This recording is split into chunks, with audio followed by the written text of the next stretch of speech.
In the year 2000, Netflix was offered Blockbuster for just $50 million. And Blockbuster said no. Today, Netflix is worth hundreds of billions of dollars, and Blockbuster went bankrupt. And that is not even the craziest part. The craziest part is that saying no looked like the smart decision. Netflix was losing money. The dot-com crash was unfolding. Streaming didn't exist. And Blockbuster was one of the most successful entertainment companies on earth. If you were sitting in that boardroom, knowing only what they knew at that time, you probably would have said no too. So how do you reject one of the greatest opportunities in business history? And why did one company end up dominating the future, while the other became a warning taught in business schools? This is the story of how Blockbuster had everything, and still lost. In the late 1990s, Friday night belonged to Blockbuster.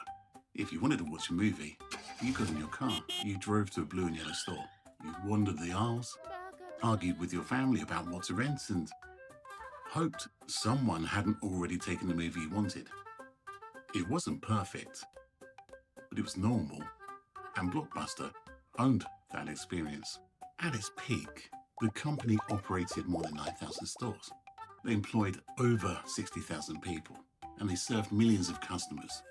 To most people, Blockbuster looked unstoppable, but hidden inside the business was a problem so profitable that nobody wanted to solve it.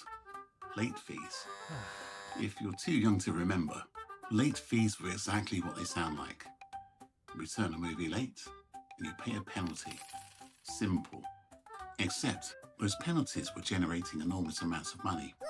Some estimates suggest that late fees brought in hundreds of millions of dollars every year. Roughly 16% of Blockbuster's revenue came from customers making mistakes. Just think about that. Nearly $1 out of every 6 wasn't coming from delighted customers. It was coming from frustrated ones. And that's where the trap begins, because the thing that customers hate the most was helping make Blockbuster rich. Then a small startup came along with a radically different idea.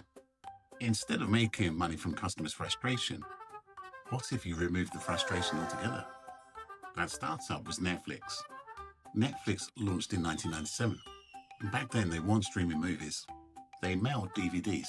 You ordered online, and a DVD arrived in your mailbox. You watched it, and then you mailed it back.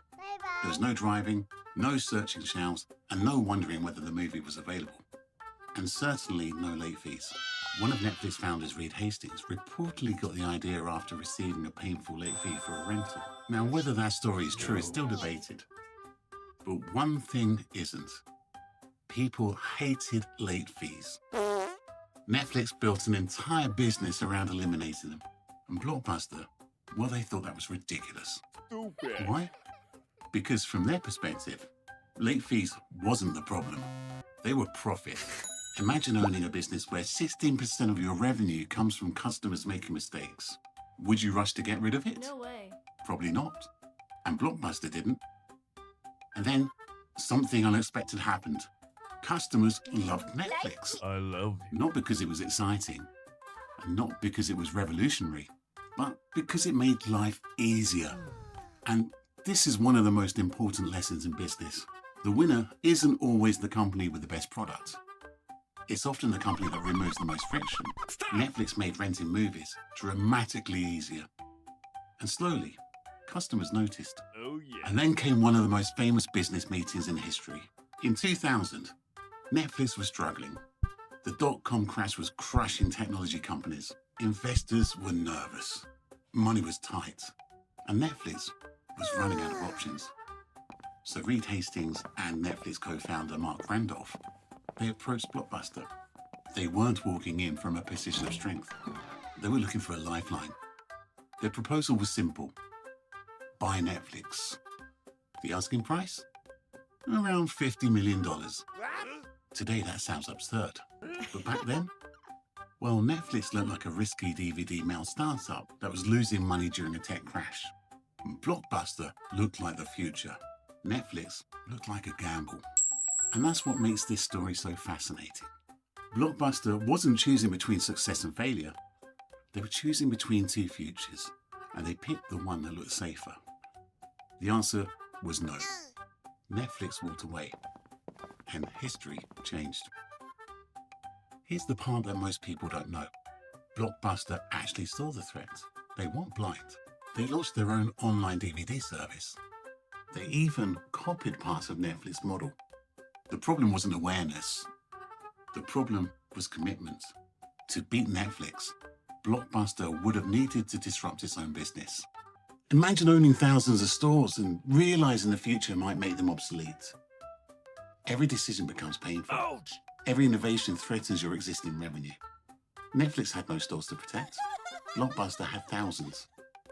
Netflix was free to attack the future. Blockbuster was busy defending the past. And then, all of a sudden, technology accelerated. Broadband internet became more common. And now, a much bigger threat appeared.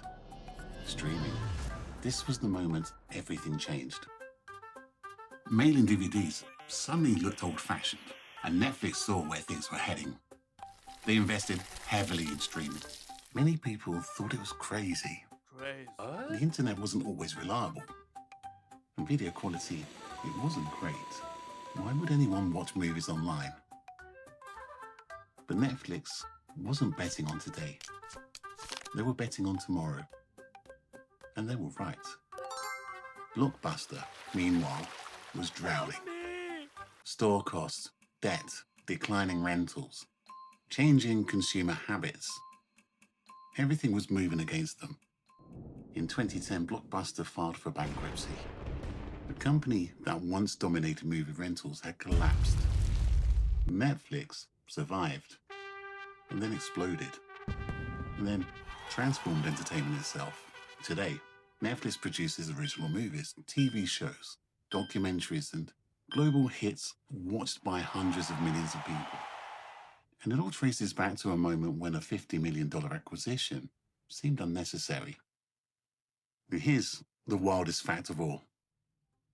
The last remaining Blockbuster store on Earth still exists. It's in Bend, Oregon. One solitary single store. And that's it. And at one point, there were more than 9,000.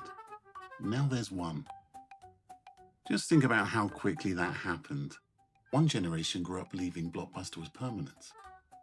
And the next barely remembers it existed. Wow. So what really killed Blockbuster? Was it Netflix?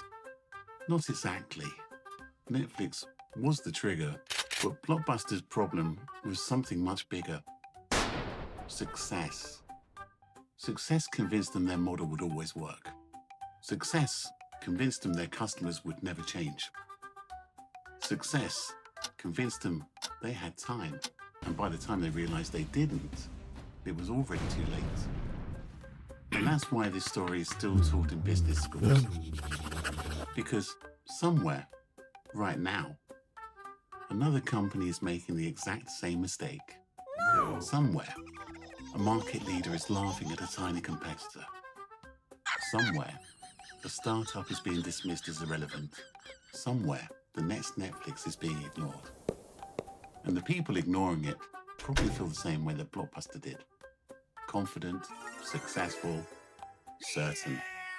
Which is what makes this story so dangerous.